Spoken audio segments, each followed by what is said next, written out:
आज के इस वीडियो में हम ऐसे वर्ड्स देखेंगे, वोकैब्युलरी देखेंगे जो हम अपने इमोशंस और फीलिंग्स को एक्सप्रेस करने के लिए यूज़ करते हैं। तो स्टार्ट करते हैं। स्लीपी, ख्वाब आवर। स्लीपी, ख्वाब आवर यानी जिसे नींद आ रही हो। एग्जॉस्टेड, थका हुआ, बहुत थका हुआ। आप एग्जॉस्टेड की जगह पर टायर्ड भी यूज़ कर सकते हैं और इसके साथ साथ फैटीग का वर्ड भी यूज़ कर सकते हैं। फैटीग, टायर्ड, एग्जॉस्टेड सबका मतलब है बहुत थका हुआ।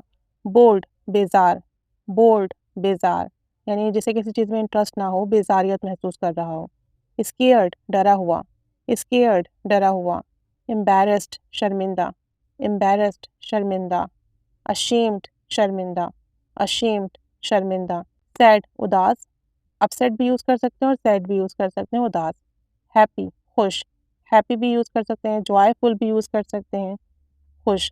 नर्वस, घबराया हुआ, नर्वस, घबराया हुआ। फ्यूरियस, बहुत गुस्सा होना, बरहम होना, यानी गुस्से से आग बबूला होना, उसके लिए हम यूज़ करते हैं फ्यूरियस।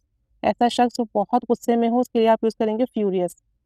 सरप्राइज्ड, हैरत ज़दा, अमेज़्ड भी यूज़ कर सकते हैं। सरप्राइज्ड, अमेज़्ड, हैरत ज़दा। एंग्री, गुस्सा या नाराज़, एंग्री, गुस्सा या नाराज़। डिस्गस्टेड, नागवार, ऐसी कोई चीज़ जो आपको नागवार गुज़रे, बुरी महसूस हो, उसके लिए आप यूज़ करोगे डिस्गस्टेड, डिस्गस्टेड, नागवार। एंशियस, फ़िक्रमंद, एंशियस, फ़िक्रमंद। कॉन्फिडेंट, पुरएतमाद, कॉन्फिडेंट, पुरएतमाद। क्यूरियस, मुतजस्सिस, मतलब क्यूरियस आप तब यूज़ करोगे जब आपको किसी चीज़ को जानने का शौक हो रहा हो। किसी चीज़ को आप जानना चाहते हो, उसके बारे में जानना चाहते हो, उसके लिए आप वर्ड यूज़ करोगे क्यूरियस, मुतजस्सिस, क्यूरियस। इंडिफरेंट, लाताल्लुक, इंडिफरेंट, लाताल्लुक, जब आप किसी माहौल में हो या किसी बात से आपको अपना कोई ताल्लुक फ़ील ना हो रहा हो, आप उस बात से अटैच नहीं होना चाह रहे हो, आप उसके लिए यूज़ करोगे इंडिफरेंट, लाताल्लुक। फ्राइटेंड, खौफज़दा या डरा हुआ, फ्राइटेंड। होपफुल, पुरुमीद, होपफुल, पुरुमीद। एरोगेंट, मगरूर, एरोगेंट, मगरूर।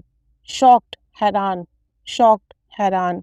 एक्साइटेड, पुरजोश, एक्साइटेड, पुरजोश। वरीड, परेशान, वरीड, परेशान। रिलीव्ड, पुरसुकून, रिलीव्ड, पुरसुकून।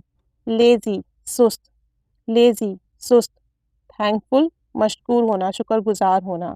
आप ग्रेटफुल भी यूज़ कर सकते हो, थैंकफुल, ग्रेटफुल, इसका मतलब है मशकूर होना, शुक्रगुज़ार होना। अब ये कुछ ऐसे वर्ड हैं जिनके ज़रिए से आप अपनी फीलिंग्स और इमोशंस का इज़हार कर सकते हैं। ये तमाम एडजेक्टिव्स हैं। किसी भी शख्स के फीलिंग्स, इमोशंस को बताने के लिए हम एडजेक्टिव्स ही यूज़ करते हैं, तो इन्हें अपनी कन्वर्सेशन में यूज़ कीजिएगा। सेंटेंसेस बनाइएगा यूज़ करके इन्हें, कमेंट बॉक्स में भी शेयर कीजिएगा। Keep staying with us, thanks for watching.